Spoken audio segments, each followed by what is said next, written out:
azalaka te. Ngana monananga baninga, moninga lokola Yesu azalaka te. Yesu moninga malamwe, Yesu moninga malamwe. Atika kamoto. Bonsoir et shalom de partout où vous nous suivez. Nous vous souhaitons le bienvenu sur ce plateau des talk shows questions-réponses. Alors ce soir, nous avons le grand et réel plaisir de recevoir l'un des grands hommes de Dieu de ce pays. C'est un père, un patriarche qui a plus de 20 ans d'expérience dans le ministère. Sans plus tarder, je vais inviter le révérend apôtre Alpha Lushima. Pendant qu'il avance, nous acclamons très fort pour la gloire de Jésus.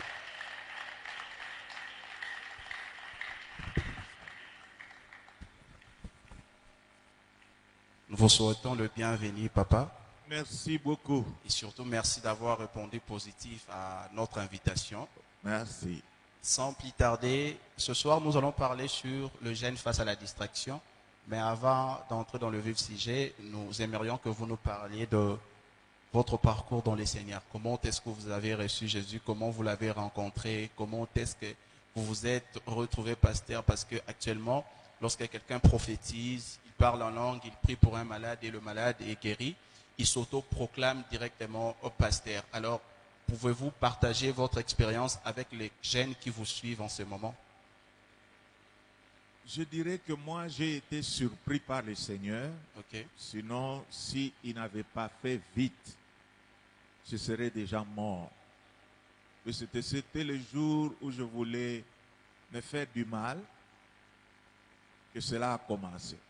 J'étais là devant ma maison en train de penser sur la manière de mourir ou bien de disparaître de ce monde, puisque je trouvais que ce monde était injuste.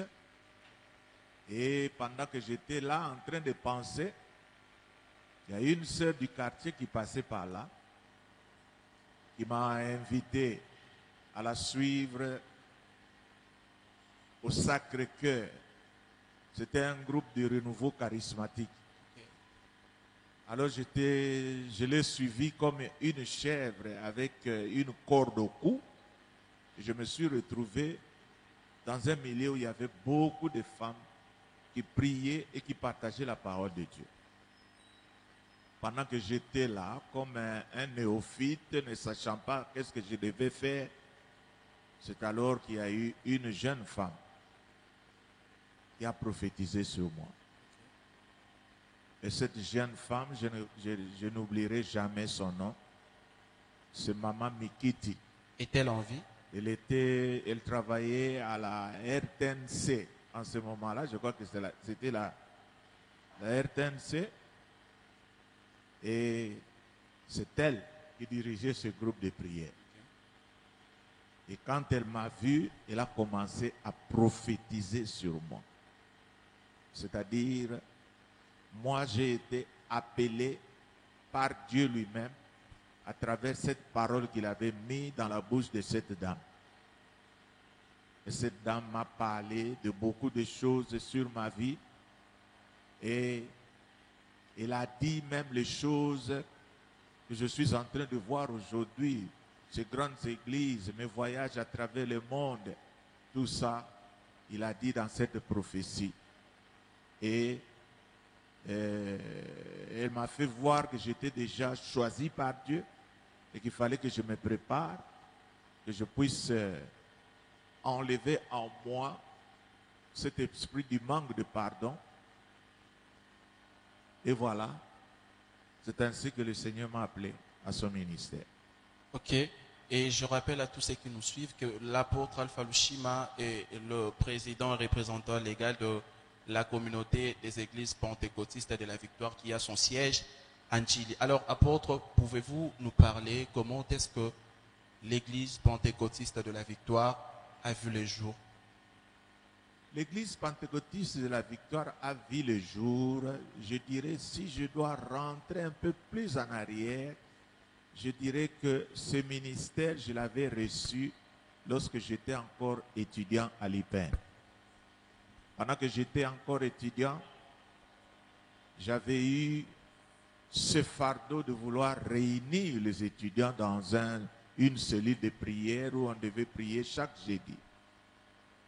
Alors j'ai commencé à inviter mes amis de classe et ensuite tous les autres étudiants qui ont su qu'on avait un groupe de prière, ils se sont joints à nous. C'était un grand groupe de prière. Et comme vous le savez, on n'est jamais un étudiant perpétuel. Alors quand j'ai terminé mes études, je devais rentrer à la maison. Mais j'avais toujours gardé ce jeudi-là avec moi. Quand j'étais à la maison, chaque jeudi, à partir de 16 h, j'entrais dans ma chambre pour prier. Non, je voulais toujours garder cette communion avec la cellule mère qui était à l'IPEN. Pendant que moi j'étais dehors. Je priais. Et maintenant, lorsque des jeunes gens du quartier venaient me chercher, on leur disait, il est là derrière en train de prier. Alors quand je termine à prier, je trouve mes amis qui me disent, mais frère, tu es vraiment égoïste, hein? Pourquoi tu pries? Tu ne veux pas nous appeler aussi que nous puissions prier avec toi?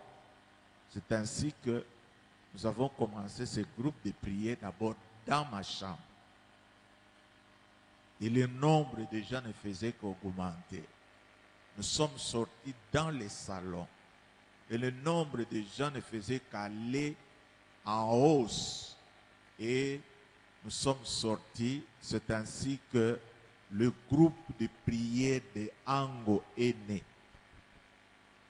Ce groupe de prière existe jusqu'à aujourd'hui?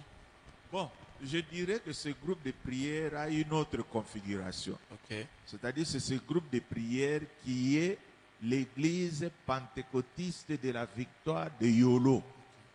C'était ça. Alors, là, je vais rencontrer maintenant le pasteur Anthony Gould qui venait des États-Unis. Ça, c'est encore une autre histoire. Vous voulez que je vous raconte tout ça? C'est très important. Oui. Comment est-ce que j'ai rencontré le pasteur Anthony Gould? En ce moment-là, je priais à la borne de Mbinza. J'étais un responsable connu et je pourrais dire que j'ai été le premier modérateur de l'église de la borne. J'étais là, je faisais un travail. Et comme vous le savez vous-même, c'est-à-dire travailler avec un homme blanc. Les Noirs ont toujours tendance à vouloir se faire voir aux yeux des Blancs que moi je suis bien. Et il y avait beaucoup de petits combats qui se déroulaient en ce moment-là. Moi je sais qu'il y a eu un frère là qui est allé m'accuser chez le pasteur Jacques Vernon que voilà, je suis en train de diriger une autre église à l'IPEN. Il a oublié que nous avons commencé cette cellule pendant que moi j'étais encore étudiant là-bas. Alors vous devez faire très très attention. Donc vous savez qu'il y a certaines personnes, lorsque vous leur dites quelque chose, il y a des moments où ils gardent ces choses-là dans le cœur. Moi je ne savais absolument rien, que j'étais une persona non grata. Bon, et j'ai prié à la borne, tout ça, jusqu'au moment où j'ai rencontré le pasteur Anthony Gould qui venait des États-Unis, qui avait une vision pour implanter une église ici à Kinshasa. Et alors, comment est-ce qu'il m'a trouvé? C'est-à-dire, il était venu, il prêchait dans les églises de la 34e communauté Kadaf. Il avait un problème, il avait besoin d'un interprète. Comme moi je connais l'anglais, il est venu, il a dit, il devait prêcher à Bumbu. Il a demandé aux gens de Bumbu, bon, chercher un interprète et tout ça. Mais moi, je me connaissais avec le pasteur, en ce moment-là, il était pasteur Mais au moment où je vous parle, il est prophète. Prophète Amiezi Antonio, qui est en Angola. C'est celui-là, quand on lui a dit qu'on a besoin d'un interprète, il se dira, ah, je connais le frère Alpha. C'est un frère que j'ai connu à partir de l'IPEN. Je dois aller lui poser ce problème. Il est venu et il m'a dit que voilà, nous devons prêcher. Je dois interpréter un messager du Seigneur qui vient des États-Unis. Bon, j'ai accepté quand même d'aller interpréter cet homme de Dieu. Mais je voudrais ouvrir une parenthèse pour vous dire qu'avant que le pasteur Anthony Gould ne vienne des États-Unis, le Seigneur lui avait parlé déjà par prophétie. On lui a dit, tu es en train de te poser beaucoup de questions, je ne connais pas leur langue, comment est-ce que je vais leur communiquer le message? Mais mon fils, je te dis que j'ai déjà préparé ta bouche. Cette bouche t'attend. Va. Alors le jour où j'ai interprété le pasteur Anthony Gould à Bumbu, lorsque nous avons terminé la prédication, qu'est-ce qui s'est passé? Puisqu'à ce moment-là, j'étais professeur d'anglais au lycée Kabamba. Et en ce moment-là, je vois un jour le pasteur Gould maintenant lui-même venir me chercher jusqu'au lycée Kabamba. Alors, il va me partager cette révélation que je vais vous dire maintenant.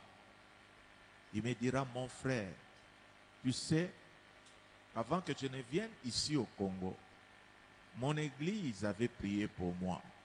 Et il y avait une parole prophétique qui était sortie à partir des États-Unis, que toi, tu as été préparé pour être ma bouche.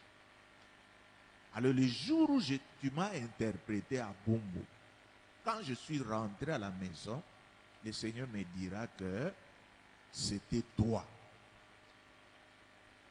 C'est comme ça que nous sommes entrés en connexion avec le pasteur Anthony Gould.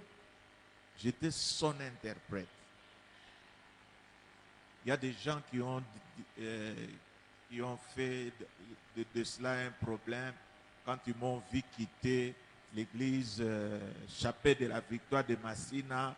Ils me disent que voilà, je suis un rebelle, je suis sorti. Non, non, non, ce n'est pas ça. Moi, le pasteur Anthony Gould m'utilisait comme son interprète personnel. Je ne suis pas un pasteur de la Cadessa. Et d'ailleurs, la preuve en est que moi, j'ai été ordonné ici, dans mon église. Et alors, maintenant, il y a eu des problèmes qui sont sortis. Avant que je l'interprète, lui, quand il a appris que j'étais un membre d'une autre église, et comme il connaissait le pasteur Vernon, il est allé lui demander, lui dire, est-ce que vous ne pouvez pas permettre à votre enfant spirituel de m'aider un peu? Alors vous vous souvenez de cette histoire? Comme on lui avait déjà parlé de moi, hein, dans un mauvais sens, il a trouvé que c'était un moment pour se débarrasser de moi. Il a dit, oh non, non, non, il n'y a pas de problème, il faut pas l'utiliser. C'est comme ça que j'ai quitté la borne pour m'allier au pasteur Gould. Donc vous avez quitté la borne sous la bénédiction de pasteur Vernon et dans de bonnes relations avec lui? Oui, nous avons gardé les relations avec lui, même jusqu'à sa mort. On a été au culte avec tous les autres membres. Et d'ailleurs, si je suis ce que je suis, c'est puisque nous gardons les bons contacts avec les membres de la borne. Hein? J'ai béni Dieu pour le pasteur docteur Marcel Bomboko, avec qui on priait à la borne, qui était venu vers moi pour me dire que voilà, pasteur Alpha, il faut que tu suives les cours. Si je suis rentré faire la théologie au Togo et faire ma maîtrise au Togo, c'était sur son insistance. C'est-à-dire, on a gardé de très bonnes relations sans beaucoup de problèmes. Mais c'est comme ça que Dieu a dirigé les choses afin que je vienne découvrir la vision dans laquelle il m'a appelé. Alors, quel conseil prodiguez-vous aux jeunes serviteurs de Dieu qui aspirent aux choses de Dieu? Vous savez, nous sommes en train de passer devant une génération trop dangereuse. Aujourd'hui, on devient serviteur de Dieu de soi-même. Hein? C'est-à-dire quelqu'un qui se lève le matin, il commence son ministry. Aujourd'hui, qu'est-ce ce ministry? Hein? Si je te demande de compter le nombre de ministries que vous connaissez de cette génération, vous allez voir qu'il y en a qui sont sortis comme ça.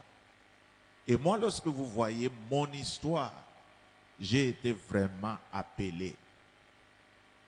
Et celui qui est appelé, eh bien, les signes vont faire voir qu'il est réellement appelé, il est de Dieu. Puisque tout ce qu'il va faire, vous allez voir que ça va suivre un chemin de réussite. Alors, quel signe, d'après vous, peut affirmer que non, vous avez l'appel de Dieu ou vous êtes vraiment appelé à servir Dieu? Votre exemple, je peux dire? Dans mon exemple, c'est trop clair. Okay. C'est sorti d'une bouche. C'est comme si c'est Dieu qui me parlait directement à travers cette femme par la prophétie. Et les autres, hein, il faut que les hommes de Dieu puissent les découvrir. Pas toi-même. Aujourd'hui, lorsque nous sillonnons les églises, je peux me tenir devant les gens et leur demander, frère, qui veut être pasteur? Vous allez voir les mains se lever. Alors que l'appel de Dieu est très compliqué, on ne l'accepte pas facilement. Même le jour où on m'a dit que voilà, apôtre, frère Alpha, aujourd'hui tu es devenu pasteur. Hein. Moi je dis au pasteur Goudou, non. Moi, je ne serai pas pasteur. Moi, je vais travailler avec mon argent pour soutenir les œuvres de Dieu. Ce n'est pas facile. Mais aujourd'hui, il y a des gens, lorsqu'ils viennent à l'église, dans son fort intérieur, il sait les ministères qu'il va avoir. Alors que ces ministères, en ce moment, on ne les connaît même pas. Hein? Parfois, je peux demander même à mes frères qui sont là. Ils me diront les ministères qu'ils ont déjà. Moi, j'aurai les ministères prophétiques.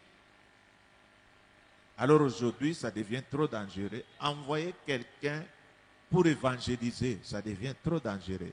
Vous risquez de faire de cette personne quelqu'un qui veut devenir un serviteur de Dieu. Merci beaucoup, apôtre, pour ces beaux parcours.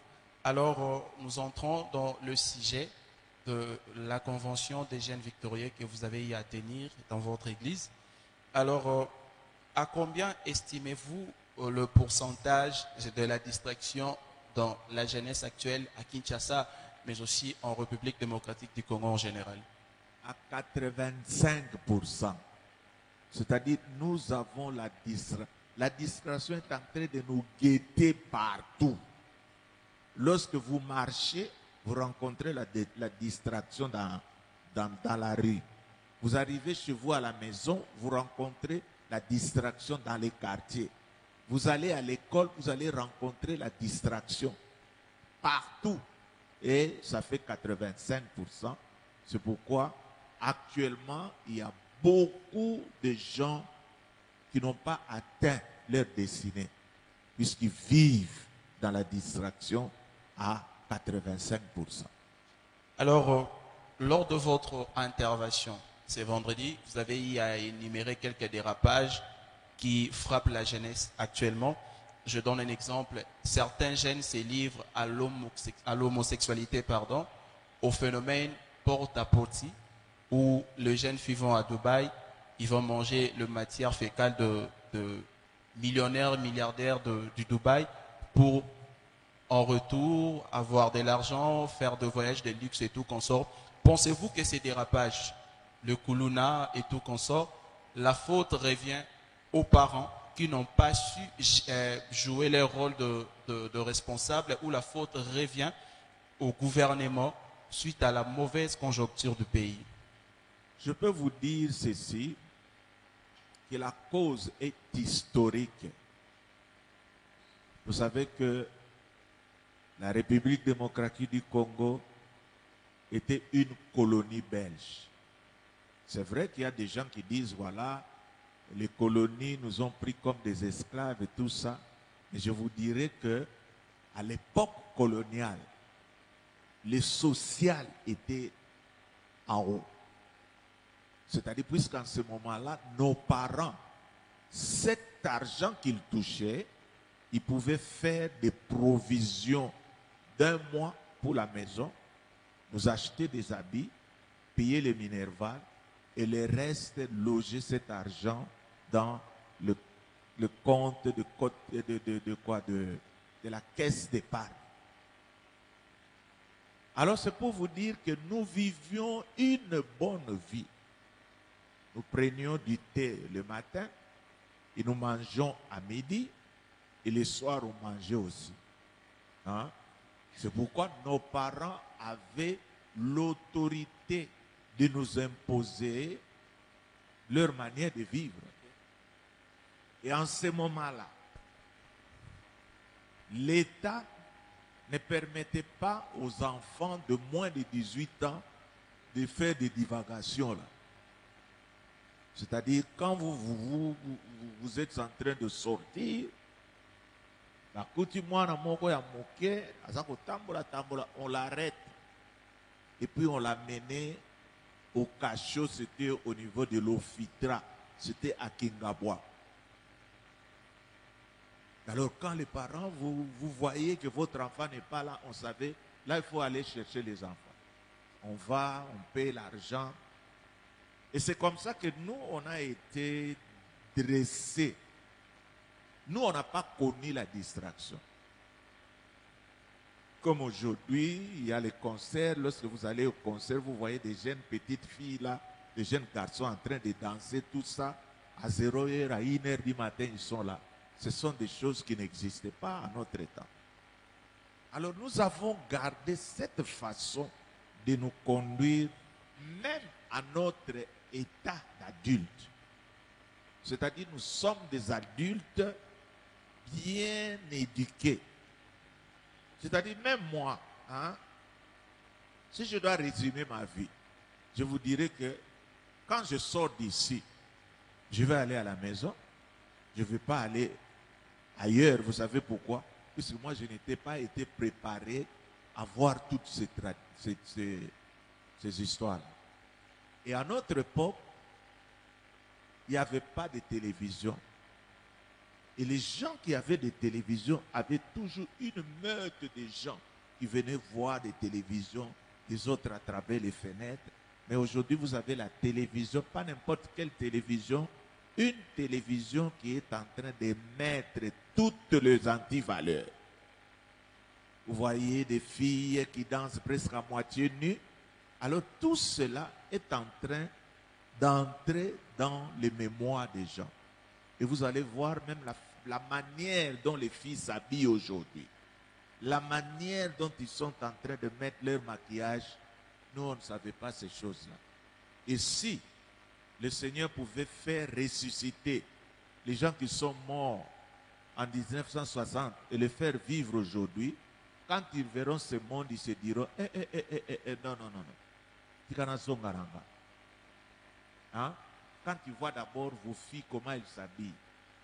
Puisque nous, il était très difficile de voir la mamelle d'une femme.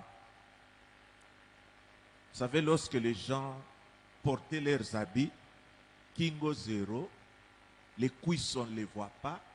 Hein? Alors aujourd'hui, c'est gratuit. Vous voulez voir les seins des femmes? Mais circuler, vous allez en compter des milliers par milliers. Alors qu'en ce moment-là, les femmes avaient une pudeur. C'est ce qui a fait que, même à notre époque, les femmes ne pouvaient pas être enceintes. Tu vois? Vous savez pourquoi? C'est puisque à l'hôtel, on n'admettait pas de mineurs. Où est-ce que tu vas l'amener? Dans la brousse peut-être, mais pas chez toi à la maison. C'est comme ça, nous vivions nos amourettes en nous écrivant seulement des lettres. Hein? C'est comme ça que nous avons vécu. Mais aujourd'hui, demandez à n'importe quel jeune garçon, Momina Yazawap, il va t'en citer 4. Puisqu'aujourd'hui, c'est comme quelqu'un qui est en train d'élever un taxi. Chut, taxi, il s'arrête. Et voilà comment la situation d'aujourd'hui a créé beaucoup de problèmes de Koulouna à gauche. Pourquoi? Parce que ces enfants sont nés de parents qui sont irresponsables. Donc, partant de tout ce que vous avez dit, on peut affirmer que la jeunesse actuelle est différente de la vôtre? Oui, bien sûr. Alors, quelles sont vos pistes de solutions aux parents et aux membres du gouvernement pour... Le membre du gouvernement doit ouvrir l'œil. C'est-à-dire, lorsque nous regardons le gouvernement actuel aujourd'hui, c'est comme si ce sont des gens qui n'ont pas d'autorité. Hein? Ils prennent des décisions et ce sont des décisions qu'ils ne font pas suivre. Vous avez vu comme cette décision d'amener les gens vers Kanyamaka CC, ça produit vraiment des éléments. Il faut activer. Nous avons des hectares qui sont vides. Alors si vous continuez à arrêter ces jeunes gens et les envoyer, et vous allez voir que l'agriculture va nous amener beaucoup de choses. Et nous serons bien, nous aurons du manioc. Pourquoi? Puisqu'il y a des gens qu'on a envoyés dans l'agriculture. Puisque moi, je suis en train de suivre certaines émissions-là. J'ai suivi ces gens-là qui ont été à Kanyamaka CC. Dernièrement, on leur a donné leur salaire, oui. Mais il faut les écouter comment ils sont en train d'exhorter les gens. Et si le gouvernement pouvait mettre beaucoup d'attention sur ça, vous allez voir que le phénomène de Kopapana machette, ça va diminuer. Alors, merci pour cette interpellation, cher apôtre. Toujours dans la convention des jeunes, lors du premier jour, le frère Olivier Keyunga a y abordé sur un thème très important et un point que nous avons y à retenir, c'était la masturbation, qui est aussi l'une des grandes distractions actuellement. Alors, apôtre, tout d'abord, c'est quoi la masturbation? Pouvez-vous nous expliquer, nous donner son origine? D'où vient-elle? Je voulais dire ceci. D'abord, je l'avais dit quand j'ai mentionné les 3 choses que Dieu n'aime pas. La convoitise de la chair, la convoitise des yeux et la convoitise de la vie. Hein? Le deuxième point, j'ai parlé de la convoitise des yeux. C'est-à-dire nos yeux, il ne faut pas les permettre de voir n'importe quoi. Moi, j'ai béni Dieu, il y a un frère là qui a chanté sur le premier regard et deuxième regard. Frère Pichou Mwanza. Oui, le frère Pichou Mwanza. Mais c'était un thème là très très important. C'est-à-dire, ce que nous voyons peut détruire tout notre être. Et le diable sait qu'actuellement, pour détruire la jeunesse d'aujourd'hui, il faut lui faire voir des mauvaises choses. Qu'est-ce que vous avez? Avec votre téléphone, on peut vous télécharger des images pornographiques. Le panneau qu'on met, ça peut inspirer la pornographie. Lorsque la pornographie entre dans la mémoire de quelqu'un, ça va entraîner une autre chose, ça sera la masturbation. Puisque quand tu veux voir les rapports sexuels que font les autres personnes, c'est-à-dire, et maintenant, ça va se retourner contre toi. Quand tu seras maintenant dans ta chambre en train de revivre ce que toi tu as vécu, ça va maintenant t'amener à entrer dans ta chambre pour une fille, faire quelque chose comme... non, on prend... Il y a aussi certains fruits là. L'aubergine. L'aubergine. Non, pas l'aubergine. Ils sont longs là, comment on appelle ça? Concombre. Concombre. Il y en a qui prennent les concombres, qui s'enfoncent dans leur vagin pour sentir la satisfaction. Et les jeunes garçons, dans la douche, avec du savon, ils sont en train de frotter leur pénis. Et voilà comment le monde a été détruit par le diable. Et aujourd'hui, le sexe est devenu monnaie courante. Et d'ailleurs, aujourd'hui, si je te dis qu'il y a des femmes qui coûtent 500 francs, vous allez croire que cela est vrai? Bien sûr que oui. Mais les femmes n'ont plus de valeur aujourd'hui. 500 francs, 1000 francs. Alors, on a mis la prostitution à la merci de tout le monde. Et notre société est en train de faire quoi? Il est en train de s'enfoncer dans le mal. C'est pourquoi nous lançons un appel aux enfants de Dieu. Il faut évangéliser. Le monde est en train d'aller dans le fond. Voilà. Alors, il y a une question que nous avons reçue de la part d'un internaute qui a dit: nulle part dans la Bible on a mentionné la masturbation. C'est-à-dire, pour lui, la masturbation n'est pas un péché. Et lui veut que vous puissiez expliciter cela. Pensez-vous qu'elle est un péché? Alors, avec quel appui biblique? La masturbation, je vais parler à l'intention des enfants de Dieu. Vous savez, ce qui trompe beaucoup les enfants de Dieu, c'est quoi? Leur réflexion. Ils se disent: ah, donc danger à côté moi, je suis en train de le faire pour moi. Je vous dis que si la masturbation était une bonne chose, cela veut dire que ça ne pouvait pas avoir de conséquences dans notre vie. Il y a des jeunes garçons qui sont incapables de féconder leurs femmes. Pourquoi? Ils ont passé du temps à éjecter des spermatozoïdes comme ça dans les vides. Alors maintenant qu'ils sont mariés, ils ont des problèmes très sérieux. Même les femmes qui se masturbent. Normalement, une fille qui n'a pas connu d'homme, c'est-à-dire, on peut le savoir. Le jour de son mariage, je crois que son mari se posera des questions. Puisque vous allez vous raconter des histoires. Vous pouvez dire à votre copine, votre femme: raconte-moi un peu ton histoire sur le plan sexuel. Elle te dira: moi, je n'ai jamais connu de garçon. Mais la manière dont elle va se présenter à toi te dira: mais tu es en train de me tromper. À cause de la masturbation, puisque je crois que si c'est Darwin ou Lamarck qui a dit que la fonction crée l'organe. C'est-à-dire, à vouloir vous masturber, vous êtes en train d'élargir votre appareil génital, et lorsque vous serez marié, votre mari découvrira que vous êtes en scène combattante. Et ça va créer des problèmes dans les foyers. Alors, une autre question que nous avons reçue dans l'internaute: votre piste de solution, comment sortir de la masturbation? Il faut parler aux gens. Ils doivent discipliner leurs yeux. Ne pas voir ce que le Seigneur a interdit de voir.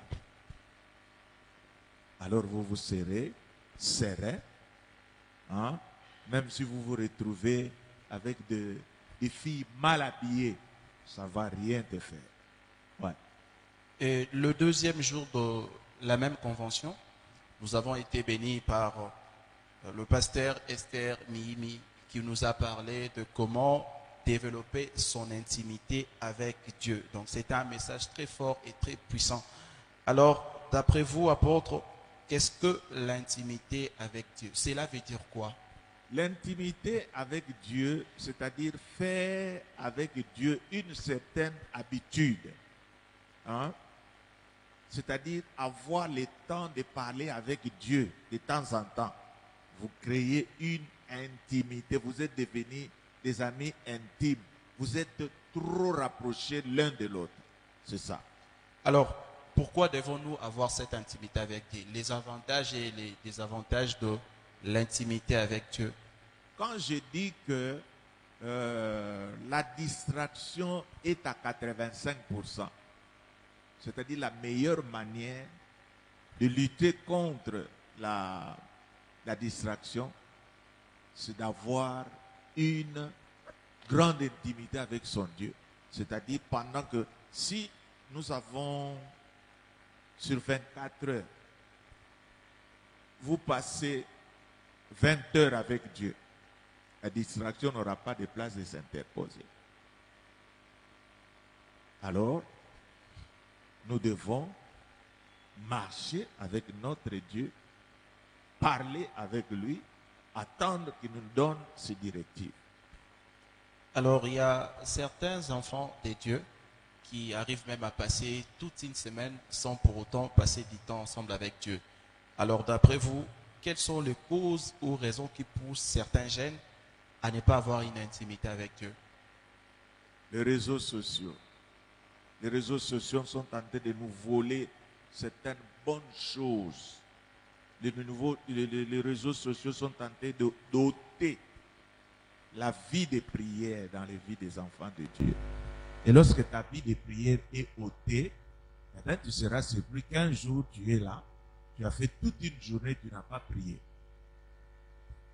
Alors, vous pouvez aussi partager votre expérience, comment vous avez eu à passer vos moments d'intimité avec Dieu. Moi, je n'aime pas le monde. Si je n'aime pas le monde, cela veut dire que les choses du monde ne peuvent pas venir s'implanter en moi. Et comme je n'aime pas les choses du monde, il ne va me rester que les choses célestes. C'est ce qui va me pousser à avoir toujours une relation avec mon Dieu. Merci, apôtre. Lors du 3e jour de cette même convention, avec l'évangéliste Don Lushima qui dirige actuellement le PV Bandal, c'était aussi un message très puissant qui a béni beaucoup d'enfants de Dieu. Lors de son message, il a parlé sur le voie de la distraction. Alors, il s'est beaucoup plus penché sur les réseaux sociaux comme étant un grand moyen de la distraction des enfants de Dieu. Quelle est votre perception aux réseaux sociaux? Que pensez-vous de réseaux sociaux? Les réseaux sociaux sont à 85% une arme de destruction massive. Et à combien de pourcents? Je dis si c'est à 85%, cela va nous rester combien? 15%. 15%, ça peut faire promouvoir l'évangile.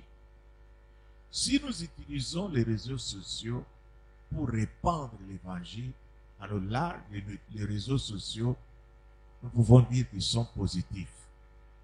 Mais lorsque nous regardons ce qui est négatif, eh bien, nous pouvons dire que si le monde aujourd'hui est devenu tel qu'il est aujourd'hui, je crois que l'élément numéro 1, ce sont les réseaux sociaux. Les réseaux sociaux ont communiqué la sorcellerie. Les réseaux sociaux ont provoqué la fornication, la masturbation. Gratuitement, on les donne gratuitement. Et il y a des sites où, si vous voulez voir de mauvaises images, beaucoup de gens ici parmi nous, ils savent ces sites-là. Ils sont là en train de les rechercher dans leur chambre. Ils disent que je vais passer une bonne nuit pour voir ces histoires-là, alors que ça te détruit. Donc, les réseaux sociaux sont à 85% mauvais et à 15% une arme qui peut nous amener à répandre la bonne nouvelle. vous pensez réellement que les réseaux sociaux, Facebook, WhatsApp, Twitter sont réellement une distraction parce que ce même réseaux sociaux nous aide à diffuser nos prédications. Ce même réseaux sociaux nous aide à être informés en temps réel. Alors, quels conseils pouvez-vous prodiguer aux jeunes pour bien les utiliser correctement? Vous savez, je vais dire ceci. L'homme est le maître de son corps. Si vous dites à votre corps, ne faites pas ça, eh bien, il va obéir. Hein? Vous êtes là dans la rue, vous voyez une très jolie demoiselle en train de passer là-bas. Mais si vous dites à votre corps, yo, hein, vous sentez dans votre corps les désirs, mais vous dites à votre corps, toi, si tu es, comme les gens de la Côte d'Ivoire disent, si tu es garçon, sors, va battre cette fille-là. Est-ce que cela va se faire? Non, puisque c'est toi le maître. Même dans ces réseaux sociaux, on peut se discipliner. Dire que moi, je ne regarde pas ça, je ne regarde pas ça, je ne dois pas solliciter des sites de choses bizarres. Eh bien, ça va se passer. Et par rapport toujours à ces réseaux sociaux, que dites-vous de ces jeunes qui étalent leur vie privée sur les réseaux sociaux? Bon, là... Pensez-vous que c'est un danger pour ces jeunes? D'abord, il y a quelque chose qui m'étonne. Comment est-ce que les gens exhibent leur nudité sur les réseaux sociaux? Hein? Est-ce qu'ils sont envoûtés? Je ne sais pas. Ton copain qui te dit, je voudrais un peu te voir, hein, montre-moi ce que tu es. Allez, tu enlèves tes habits, tu es en train de lui faire des textos, mais ça c'est de la folie. Ça, je ne sais même pas si nous sommes en train de vivre la période de Sodome et Gomorrhe. Et même ce que vous appelez les sextapes. Hein? Oui. Donc normalement, quand le sextape apparaît, c'est qu'il y a quelqu'un qui a filmé. Oui. Ça peut être toi-même, tu as logé ton appareil dans un petit coin, en train de filmer, et tu trouves un plaisir pour amener. Tu es d'abord un agent du diable, et tu veux mettre cela à la disposition des autres pour que le diable puisse faire encore de mauvaises œuvres à eux. Alors, apôtre, récemment, les réseaux sociaux sont devenus les tribunaux pour le serviteur de Dieu. Est-ce que vous le savez? Ces derniers temps, nous avons eu à vivre des scènes rocambolesques, deux hommes de Dieu qui s'incitaient, qui se disaient des histoires pas honorantes. Alors, et vous, étant patriarche, ayant plus de 20 ans d'expérience dans les ministères, que pouvez-vous dire à ces hommes de Dieu? Bon, d'abord, je voudrais dire que les hommes de Dieu puissent avoir de la maturité. Il y a certaines choses qui se passent entre tel autre serviteur de Dieu qui injurie l'autre, et nous devons avoir la maturité. Il n'est pas dit que lorsque tu es injurié, tu dois te répondre directement. Vous savez, le silence est une grande puissance aussi. Vous pouvez sortir des histoires, des banalités. À mon sujet, par exemple, tu dis des choses, mais tu ne me verras pas en train de répliquer à ça. Puisque en tant que serviteurs de Dieu, nous avons des âmes que nous devons amener à Christ. Pas nous rabaisser, pas nous faire voir aux gens que nous avons aussi certains sentiments de se mettre en colère. Nous sommes aussi de beaux parleurs. Non. Et ça nous... On est délicieux comment je peux dire? On est trop rabaissé à ça. Hein? Même si l'autre m'a fait du mal. Mais pourquoi dois-je aussi prendre les réseaux sociaux et je suis en train de tuer certaines âmes qui me connaissent, qui se diront, ah, papa Pierre ça l'a rabouillé. Moi, je ne peux pas répondre. C'est-à-dire, ils sont envoûtés. Il faut voir aussi certains termes qu'ils sont en train de manifester devant les gens. Alors, je rappelle que l'apôtre Alpha Lushima n'était pas seul. Il y a le gène de son église, l'église pentecôtiste de la Victoire, qui l'ont accompagné et qui ont quelques petites questions à poser par rapport au thème qui a été développé lors de la convention de Gênes Victorieux. Je rappelle que cette convention a été une grande réussite pour cette église. Je pense que les participants de ces talk shows ont quelques questions à poser. Je vous prie de pouvoir avancer où se trouve le micro et poser votre question au patriarche. Bonsoir papa. Bonsoir. Je rends grâce à Dieu parce que vous êtes une bonne personne pour nous, un bon exemple. En fait, partant de la convention, il y a eu des intervenants qui ont parlé des pistes, des solutions pour parler contre la distraction. J'en cite l'intimité avec Dieu, le travail, j'en passe les meilleurs. J'aimerais me focaliser sur le travail. En fait, étant qu'humain, nous avons un corps. Le corps, quand il travaille, il a besoin de se divertir. Je prends l'exemple des étudiants, après avoir préparé leurs examens, ils veulent se divertir pour libérer la tête. Et du coup, parfois nos divertissements nous amènent à pécher. Parce qu'il y a des endroits qu'on part se divertir, mais on pêche. Et partant de votre expérience, pouvez nous expliquer comment on peut se divertir sans se distraire? Comment on peut se divertir? Sans se distraire. Merci. Pourquoi se divertir? Se divertir, ça peut aussi être un péché. Qu'est-ce que tu attends par te divertir? Aller dans un petit restaurant, prendre de la bière ou... Hein, je sais pas, il faut m'expliquer ça. Ouais, je m'explique. En fait, quand on travaille, je prends l'exemple d'aujourd'hui. Les jeunes disent que je travaille du lundi au vendredi. Et les samedis, je dois se distresser, être dans le bruit. Mais pourquoi ne pas rentrer à la maison, dormir? Vous savez que la meilleure façon de faire quoi? D'atténuer nos nerfs, c'est pas le sommeil. Une manière naturelle. Pourquoi tu dois dormir? Et d'ailleurs, les jeunes d'aujourd'hui, vous ne faites jamais la sieste. Et je vais vous dire que vous devez aller étudier cela chez les Chinois. Parce que les Chinois, qui sont ceux-là qui ont déjà vu les Chinois travailler? Vous n'avez pas une idée. Les Chinois, lorsqu'ils travaillent, à 13 heures, hein, ils cessent le travail pour faire quoi? Hein? Pour faire une sieste. Ils dorment. Et en ce moment-là, les nerfs sont détendus. Hein? Mais toi, tu veux aller faire quoi? Tu as appelé quoi? Divertissement. Tu vas aller se divertir, écouter la musique. Alors que la musique, vous êtes en train encore de faire quoi? De remplir votre tête avec beaucoup d'autres choses. Dors. Merci. Oui.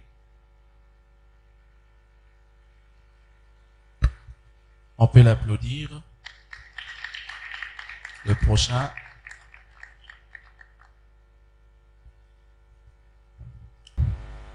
Shalom apôtre. Shalom. Shalom également et bonsoir à tous ceux qui nous suivent. Alors, ma question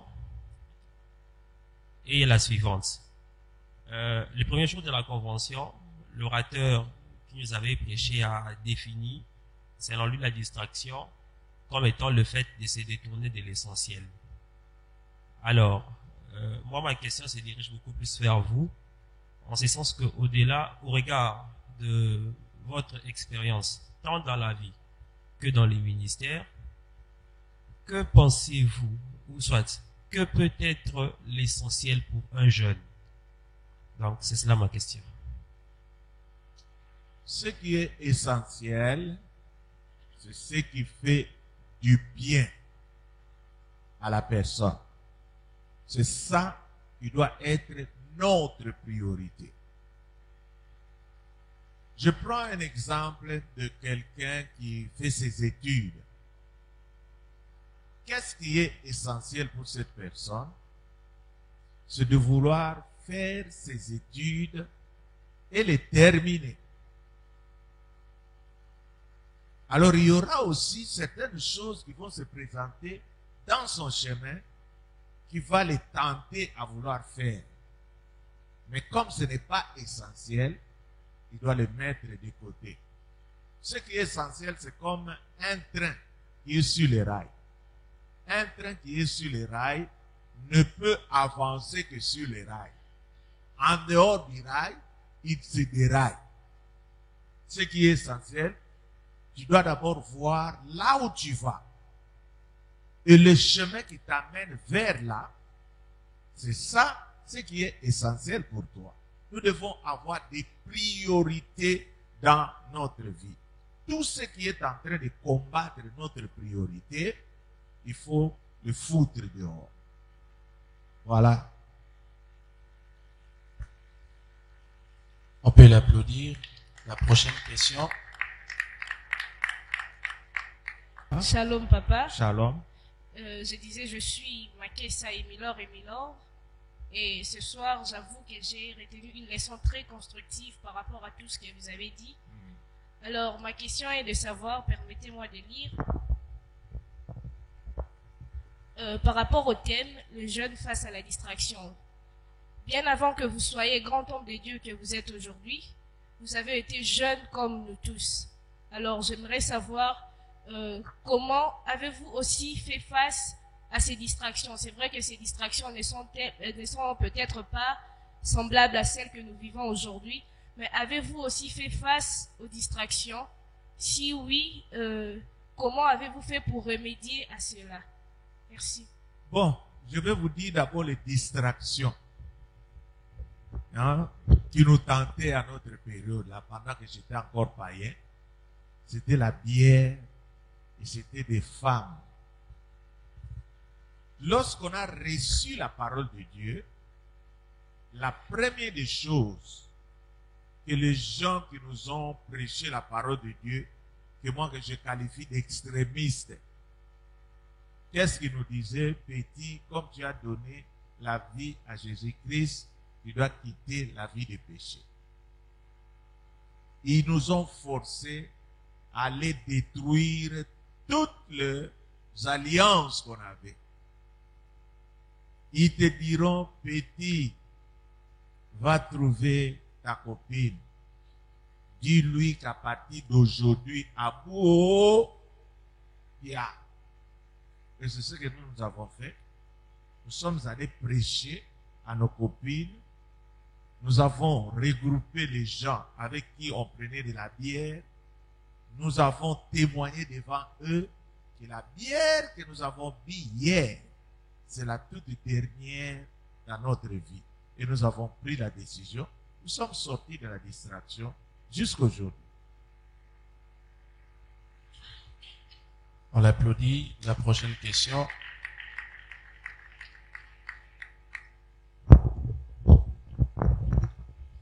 Shalom à tous.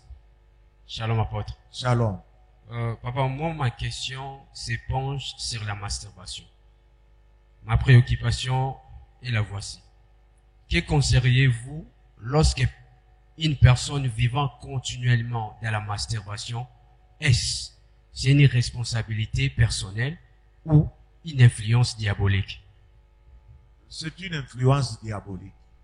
Puisque quand on te dit que la masturbation est mauvaise, et si tu n'as pas la possibilité d'abandonner la masturbation, c'est-à-dire il y a une autre force qui est en train de te pousser. Il faut dire non. Et quand ça vient en toi, tu te dis non, aujourd'hui je ne me masturbe pas. Et ça va passer. Mais si ça ne passe pas, tu dois trouver les serviteurs de Dieu. Il va faire pour toi une prière d'autorité et vous allez voir que ce démon-là va sortir de toi et va s'en aller. La prochaine question.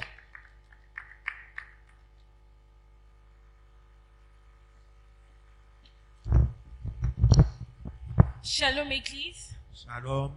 Shalom Papa. Shalom. Ok, par rapport à notre thème qui était le jeûne face à la distraction, vous nous avez parlé de la convoitise. Alors, si nous prenons le point dont vous nous avez parlé de la convoitise de la chair, qui est les désirs d'avoir, les désirs de posséder quelque chose pour soi.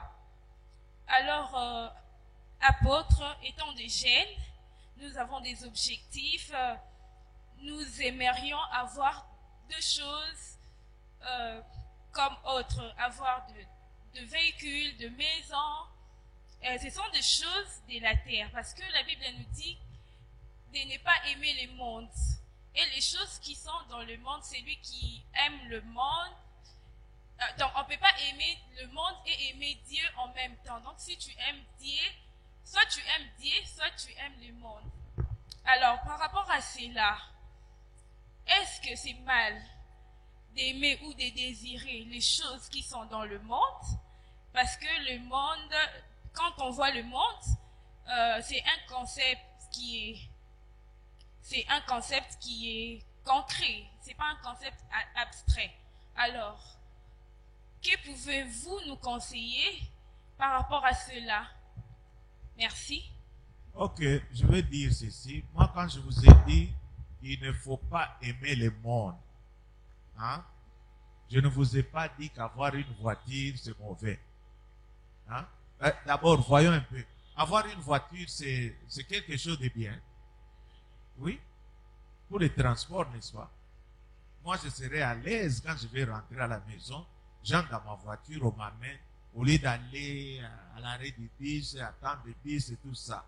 C'est-à-dire, les choses qui contribuent à notre bien, hein, ne sont pas des choses que nous devons considérer comme ce sont des choses du monde. Hein? Mais il y a certaines choses, il y a des bornes que nous ne pouvons pas déplacer. Quand on nous dit que vous allez vous limiter ici, limitons-nous ici. Les choses du monde, c'est lorsque les gens se livrent à l'extravagance du monde. N'est-ce pas? C'est-à-dire, avoir des habits, ce n'est pas mauvais. Hein? Avoir une femme qu'on a épousée, ce n'est pas mauvais. Il y a d'autres qui ont des femmes qui font les mêmes choses avec les mariés, mais ils sont mondains. Alors là, on nous dit que nous devons laisser au monde leurs choses et nous concentrer seulement sur ce que Dieu veut que nous puissions poursuivre. Voilà. La prochaine question.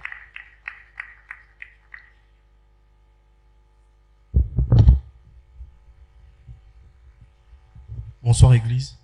Bonsoir. Shalom Papa. Shalom. Papa, ma question, en tout cas d'abord pour moi c'est un réel plaisir de me retrouver en face de vous afin de poser ma question.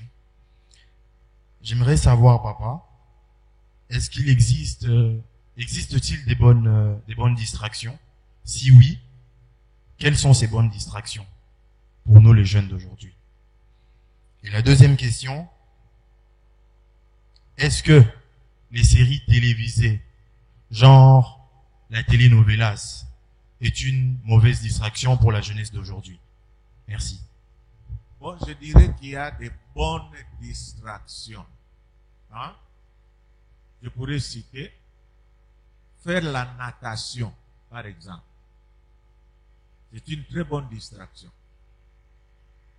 Beaucoup parmi vous, vous ne savez pas nager. Hein? Mais les jours où nous serons surpris par un cataclysme qui fera en sorte qu'il y a débordement des eaux, hein? C'est-à-dire le fleuve Congo qui sort de son lit, il se déverse sur nous, alors c'est à ce moment-là que vous allez voir qu'il y aura beaucoup de Quinois qui vont mourir. Ce n'est pas mal d'aller au bassin de natation, faire cela, faire du sport. Ce n'est pas une mauvaise distraction. Tu es en train de préparer ton corps à ne pas tomber malade.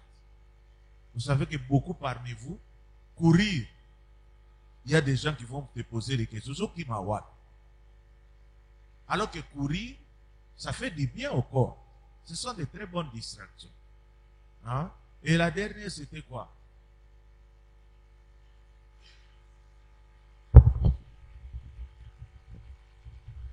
Est-ce que les séries télévisées, genre la telenovelas, est une mauvaise distraction pour la jeunesse d'aujourd'hui? Je dirais que ça peut être mauvais et ça peut aussi être bien. Cela dépend de la personne qui est en train de regarder ça.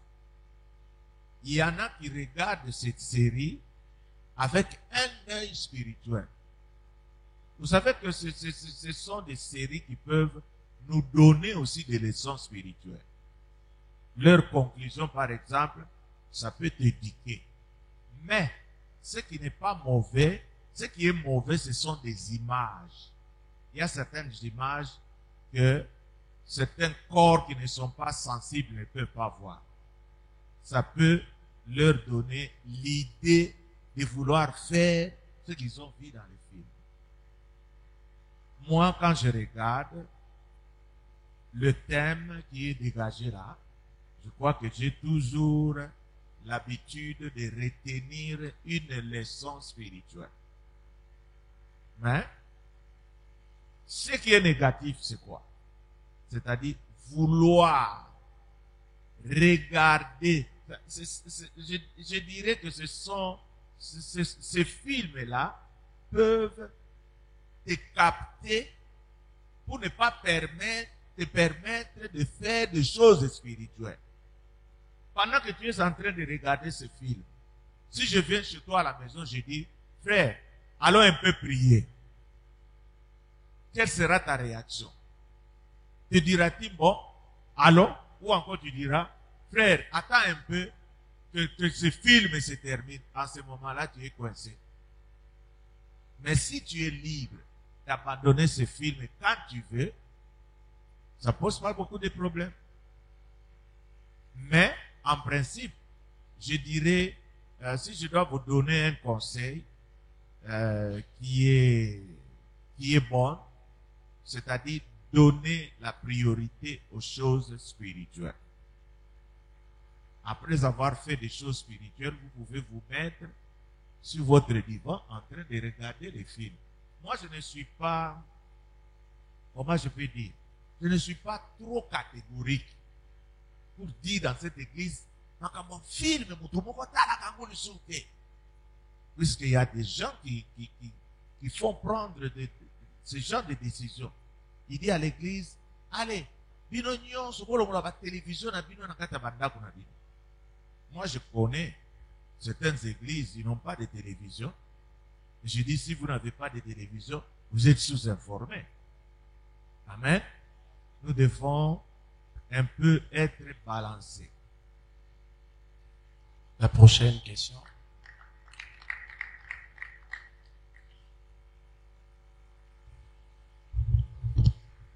Bonsoir, Baba. Bonsoir. Merci beaucoup pour la parole. Moi, je m'appelle Mardoché Mbangika. En fait, j'ai des petites questions. La première est la suivante. J'allais savoir, parce que pendant un certain moment, lors de votre intervention, vous nous avez dit que le diable peut détruire nos vies en travers de ce que nous voyons. Donc, si je comprends clairement, on voit d'une manière accidentelle. Donc, je peux donner un exemple parce que la plupart des amis que j'avais, ils m'ont dit, ils ont commencé à regarder le film pornographique. Il y a d'abord une personne qui m'a dit, il était dans la télé en zappant, c'était pas son intention. Il était en train de zapper et puis directement il a vu. En voyant directement, il a commencé à regarder et ça commence. C'est pourquoi je te dis, tu dois te référer à la chanson du frère Mwanza. Quand tu as vu, ouais. Normalement quand on voit, c'est accidentel, non? Ouais. Qu'est-ce qu'il faut faire? Hein? Faut enlever. Et bon, c'est ça. Mais toi tu vois, bon, voyons un peu, je vais regarder. Tu es en train de te tuer. Et n'oublie pas que tu vas te retrouver dans la fornique, dans la masturbation. Bon, je dirais en quelque sorte la question est répondue. Et puis, la deuxième est de savoir, bon, la fois dernière, je parlais avec un ami, je lui conseillais par rapport à la prière parce que on nous a dit la meilleure manière à pouvoir vaincre la distraction et lorsque nous avons une parfaite communion avec Dieu, lorsque nous prions. Et puis, il n'est pas dans le pays. Quand je lui parlais de la prière, c'était même avant la convention, je lui parlais de la prière, il trouvait des excuses en disant que je travaille les matins jusqu'au soir, il étudie dans le pays, il travaille des matins jusqu'au soir, et puis il se retrouve que fatigué. Je ne sais pas comment répondre à cette personne pour trouver des temps de la prière, tout ça. Il travaille, il étudie. Il faut lui dire, il faut ajouter encore, prie aussi. Hein? Pourquoi tu étudies? Pourquoi tu travailles et tu ne veux pas prier? Alors que dans tout ça, ce qui est important, c'est la prière. Moi, je rencontre beaucoup de gens comme ça en Europe. Hein? Je rencontre beaucoup de gens ici en Europe. Papa, caillou, ils appellent mon boulot, tous bêta caillou. Et moi, je leur ai dit, bêta caillou. Et à côté de ces cailloux, prie aussi. Pourquoi vous avez la prière? Et puis, écoutez-moi. Ce n'est pas puisque tu es fatigué que tu ne peux pas prier. Vous savez pourquoi on nous a donné la prière en langue? De parler en langue. Vous savez pourquoi? C'est à cause de cela. Quand je suis fatigué, il faut que je prie en langue. Puisque si je parle avec mes paroles, je pourrais dire des choses qui ne peuvent pas glorifier notre Dieu. Zambe na poupolio, na sungululio. Tu te réfères, mais qu'est-ce que je suis en train de raconter? Pourquoi? C'est puisque tu ne sais pas continuer, hein, tu ne sais pas manipuler ton intelligence. Eh bien, il te fera sortir des choses que toi tu n'avais pas l'intention de dire. Mais si tu es fatigué, on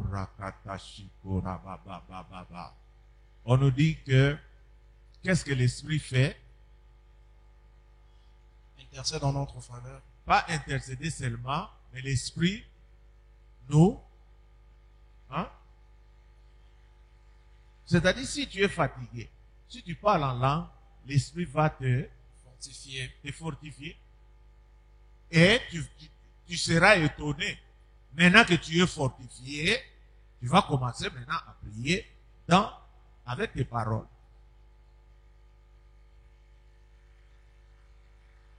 Des dernières questions et puis nous allons clôturer rapidement. Bonsoir. Bonsoir. Shalom papa. Shalom. Alors moi j'ai deux questions. La première question c'est partant de la réponse que vous avez donnée à la première question qui s'est posée pendant ces séries de questions-réponses. Alors je me demande si le divertissement, comme on a l'habitude de le dire, n'était pas quelque chose de bon pour un chrétien, faute de... Je voudrais que tu puisses me citer le divertissement. Voilà. Donc c'est comme ça que ma question serait de savoir, il y a aujourd'hui à nos jours des églises qui organisent des excursions je dirais de plages, de jardins et tout. Alors, est-ce que ces genres d'excursions que moi personnellement avant je considérais comme divertissement a seulement d'influence négative sur le chrétien ou ça peut aussi avoir d'influence positive? Bon, ça c'est la première question. Oui, je peux répondre directement. Je voulais dire ceci. Vous savez, les divertissements, il faut avoir un discernement. Amener l'église au bord de la mer, hein? Ça peut être quelque chose de mauvais. Si vous dites aux membres de l'église, amenez vos sous-vêtements, tout ça, hein?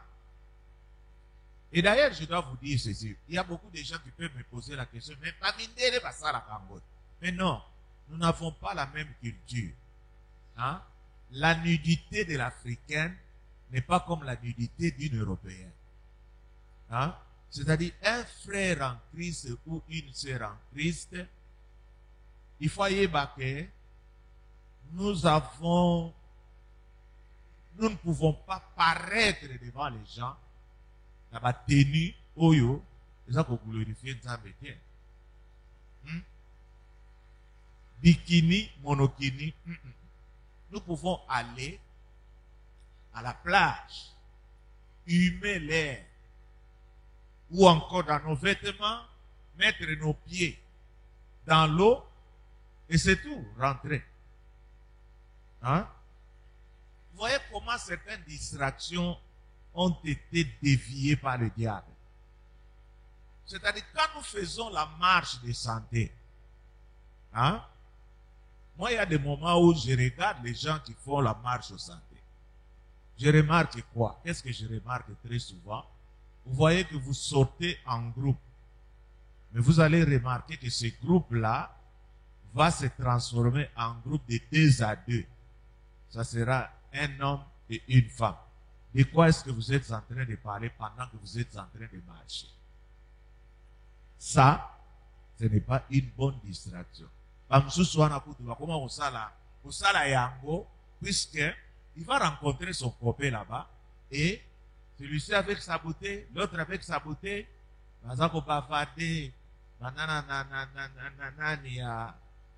échanger à limiter tikuna. Et ensuite, à la fin, c'est une mauvaise distraction. C'est une distraction physique, mais qui peut se terminer mal si vous ne discernez pas. Voilà. Merci, papa. La deuxième question, c'est celle de savoir, partant de, déjà, passant, je glorifie les Seigneurs pour l'intervention de l'homme de Dieu Olivier, qui a parlé de ce point pertinent qui est la masturbation. Et si je les raccorde à ce que vous venez de donner comme réponse tout à l'heure sur la masturbation, je comprends que la masturbation vient d'une influence spirituelle. Alors, s'il faudrait trouver une solution à cela, si on s'adresse à quelqu'un qui se masturbe, qui veut trouver une solution pour la masturbation, la solution serait de venir chercher la délivrance spirituelle ou de développer des techniques de résistance contre cette influence qui est déjà au préalable spirituelle. Comme elle est diabolique, c'est-à-dire on peut terminer ce problème par une prière de délivrance. Après la délivrance, il faut dire au frère qu'il doit garder très bien son corps et ne pas vouloir exposer ses yeux à ces images-là. Hein? Et puis qu'il dorme bien avant. Vous savez, les gens qui sont dans ce mouvement de fornication et tout consort, d'habitude, ils dorment à quelle heure? 23h01. Hein? Il y en a qui dorment à 4h du matin. Pourquoi? Ils savent les chaînes. Pourquoi ils dorment à cette heure-là? C'est plus si les autres sont en train de dormir. Il est libre de voir ça. Le banaïe, 22h, là. Puis demain, il y a du travail. Oh, que nous salam, salam. Pourquoi? Puis nous devons faire les deux, la délivrance et ensuite donner certaines méthodes pour permettre à ces gens-là de résister.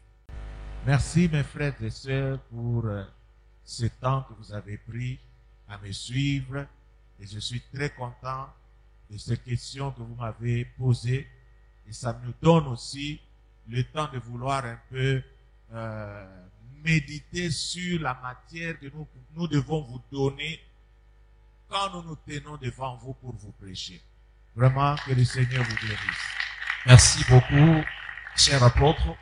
Nous tendons vers la fin, mais nous tendons vers le mois d'août, un mois très capital, très important pour l'Église pentecôtiste de la Victoire, pendant lequel se tient la conférence biblique internationale. Un mot aux jeunes de l'EPV qui sont l'avenir de cette Église pour cette conférence. Très chers jeunes frères et sœurs, je voudrais simplement vous dire que cette église tient beaucoup sur vous. Et que cette vision peut encore aller plus loin si chacun de vous prend les bonnes dispositions pour mettre sa main à la pâte. Si vous ne faites pas ça, eh bien, la vision n'ira pas de l'avant. C'est pourquoi je voudrais vous exhorter afin que vous puissiez vous donner entièrement à l'organisation de notre convention CBI de cette année, qui a un thème aussi très important. Le thème est « La vision ne se réalise que dans l'unité ». Là où il n'y a pas d'unité, la vision ne peut pas exister. Et je crois que si toi tu t'unais, tu te joins à d'autres églises et aux autres membres de cette église, vous verrez que nous irons encore plus loin. Même ce genre de mission, je voulais d'abord vous encourager. Vous savez, ce n'est pas moi qui dois me faire voir au monde entier, mais c'est vous qui avez pris cette initiative, créer encore d'autres moyens pour que les gens à travers le monde puissent suivre les enseignements de l'apôtre Alpha Lushima. Merci beaucoup, Papa. Je vous prie de vous tenir debout pour saluer le départ de l'apôtre Alpha Lushima. En tout cas, cher apôtre, merci beaucoup pour cette disponibilité. Que Dieu vous bénisse. Alors, très chers frères et sœurs, nous sommes arrivés à la fin. Merci pour votre disponibilité. Nous vous prions de pouvoir vous abonner sur notre chaîne YouTube Alpha Lushima et surtout, n'oubliez pas d'activer la cloche des notifications. Nous sommes aussi sur Facebook, Église Pentecôtiste de la Victoire. Veuillez vous abonner et inviter aussi vos amis à nous rejoindre pour ne rien rater sur l'Église Pentecôtiste de la Victoire. Au revoir. Que Dieu vous bénisse.